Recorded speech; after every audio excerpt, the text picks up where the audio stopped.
tudo bem? Sou a professora Ana Karine e hoje nós vamos abordar o estudo anatômico da laringe. Faremos aqui algumas considerações gerais, onde nós sabemos que a laringe ela representa um dos órgãos do sistema respiratório. Também nós sabemos que é uma das vísceras cervicais, juntamente com a traqueia. Um aspecto importante é que a laringe ela vai apresentar um comprimento aproximadamente de 5 centímetros, sendo maior no sexo masculino do que no feminino. Lembrando também que essa laringe ela vai apresentar-se de forma mais superficial anteriormente. Assim, ela vai se relacionar posteriormente com a lâmina pré-vertebral da fáscia pré-traqueal, bem como a parte laríngica da faringe, assim mesmo com os músculos que estão em associação. Lateralmente, nós sabemos que ela vai se relacionar com a bainha carotídea, juntamente com os seus elementos, juntamente ainda com a glândula tireoide. Um aspecto importante é que a laringe, além dela ser importante para a função vocalizadora, ela vai apresentar um meio que vai fechá-la temporariamente, impedindo com que os alimentos adentrem as vias respiratórias ou as vias aeríferas, e também nós sabemos que ela é formada essencialmente por um esqueleto cartilagíneo. Esse esqueleto cartilagíneo permite com que a laringe se mantenha pérvia ou permeável.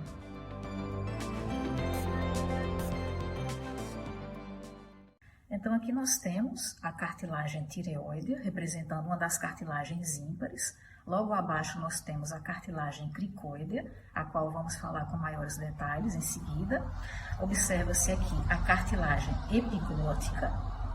E em relação às cartilagens pares, nós podemos distinguir as aritenoides, que tem a forma de uma pirâmide triangular, juntamente com as cartilagens corniculadas e as cuneiformes, as quais a gente vai ver em seguida. Lembrando que a cartilagem tireoide, ela tem a forma de um livro aberto. Observamos que existe uma lâmina direita e uma lâmina esquerda. Observem que essas lâminas se unem no plano mediano. O termo tireoide se refere exatamente a escudo. Então, aqui nós temos a lâmina direita, a lâmina esquerda, essas lâminas se unem no plano mediano. Observem que as lâminas elas vão exibir uma margem superior, em que essa margem superior ela vai ser interrompida no plano mediano, formando o que nós chamamos de incisura tireoide superior. Inferiormente, observa-se toda a margem inferior, em que nessa margem inferior nós temos também no plano mediano, no caso, a incisura tireoide inferior. Observem que nas margens posteriores, elas vão se prolongar tanto superior quanto inferiormente, para formar o que nós chamamos de corno superior e corno inferior, observadas tanto no lado direito como no lado esquerdo. Atentem ainda que essa margem anterior, ela vai apresentar uma proeminência, em que essa proeminência é denominada de proeminência laríngea, sendo mais evidente no sexo masculino do que no feminino, em virtude dos hormônios sexuais. Observando ainda na face lateral da própria lâmina, encontramos a presença de uma elevação retilínea, em que essa elevação retilínea caracteriza o que nós chamamos de linha oblíqua. Essa linha oblíqua não podemos esquecer a sua importância funcional, porque aqui nós vamos ter ponto para fixação para os músculos tireoideo, externotireoideo e ainda a parte tireofaríngea do músculo constritor inferior da faringe. Em relação aos meios de ligação, nós observamos que a cartilagem tireoide ela vai se relacionar tanto com o osso hioide, lembrando que o osso hioide ele representa um osso em forma de U, o termo hioide significa em forma de U. Um aspecto também interessante é que esse osso não se articula com nenhum outro osso do corpo humano, e ainda essa cartilagem ela vai se relacionar com a cartilagem cricoide, representando uma das cartilagens ímpares que nós abordamos. Observem que existe a chamada membrana tireoidea. Essa membrana tireoidea, ela vai relacionar o ocioide até a margem superior da cartilagem tireoidea. No plano mediano, ela vai se espessar para formar o ligamento tireoideo mediano. Posteriormente, ela vai apresentar-se um espessamento onde nós temos a caracterização do ligamento tireoideo lateral, em que esse ligamento tireoideo lateral ele se estende ele vai se estender desde o corno maior do osso hioide até, no caso, aqui, o corno superior da lâmina da cartilagem tireoidea. Aqui nós observamos que, unindo a cartilagem tireoidea à cartilagem cricoidea, em que nós destacamos aqui o ligamento cricotireoideo mediano. Observa-se ainda que esse ligamento ele vai apresentar partes laterais. Aqui nessa imagem nós não conseguimos visualizar, aqui nessa peça anatômica, em que essas partes laterais desse ligamento cricotireoideo, eles vão formar o que nós chamamos de cone elástico. Dando sequência ainda às cartilagens ímpares, observamos aqui a cartilagem cricoidea. Ela representa o único anel completo que nós temos de cartilagem ao longo do sistema respiratório. Observem que essa cartilagem ela vai apresentar-se a forma de um anel de Sinete, onde nós temos o arco da cartilagem cricoidea voltado anteriormente e posteriormente nós temos a lâmina da cartilagem cricoidea. Então, como falamos, anel de Sinete significando aquele anelzinho de chapa que nós já conhecemos bastante.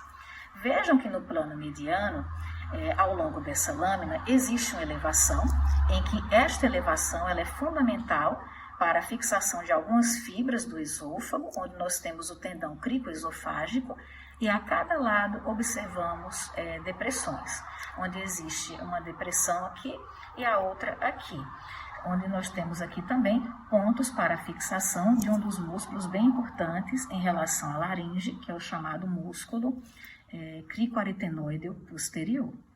Atentem ainda em relação à próxima cartilagem, onde nós temos aqui a cartilagem epiglótica. Então, ela, de acordo com alguns autores, ela exibe a forma de um coração, né, bem romântica, e alguns autores também consideram como se ela tivesse a forma de uma folha peciolada, onde existe uma porção mais larga superiormente e uma partezinha mais afilada inferiormente, caracterizando o que nós chamamos de pecíolo epiglótico.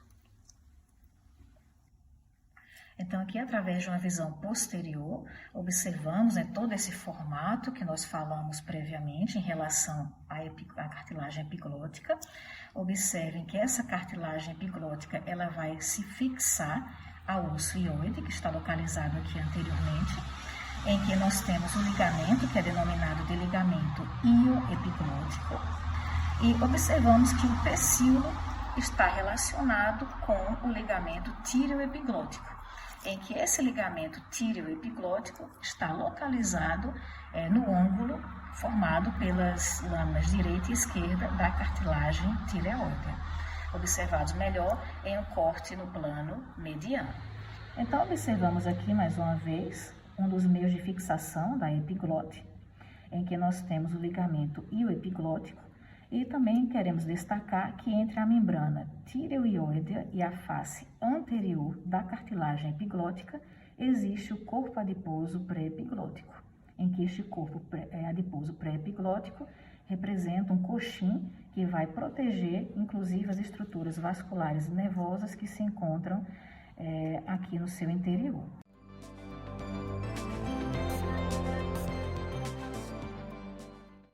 Dando sequência, observamos aqui as cartilagens aritenoides.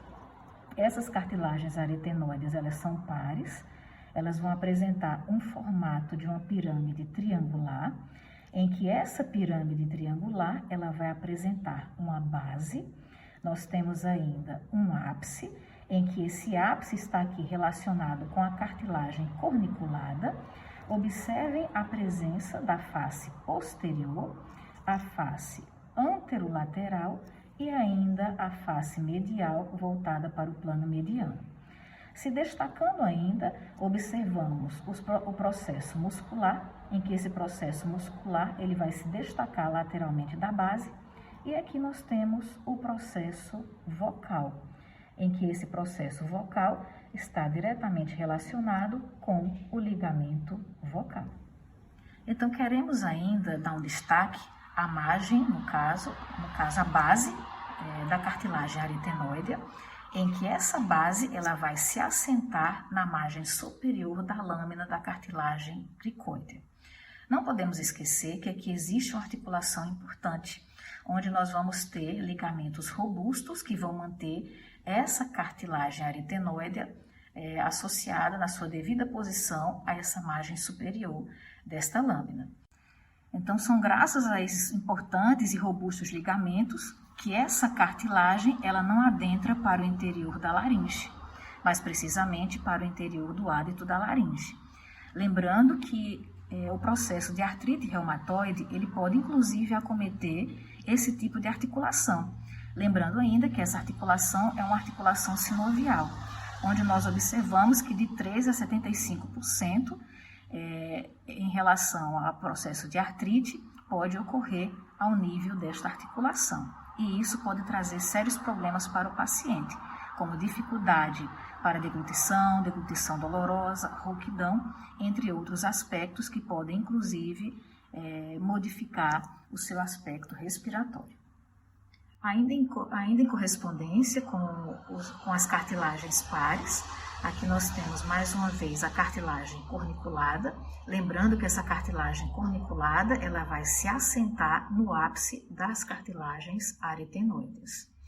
Aqui conseguimos observar ao longo dessa peça, aqui nós temos uma cobertura de mucosa, onde evidenciamos o tubérculo corniculado, e aqui nós temos o tubérculo cuneiforme.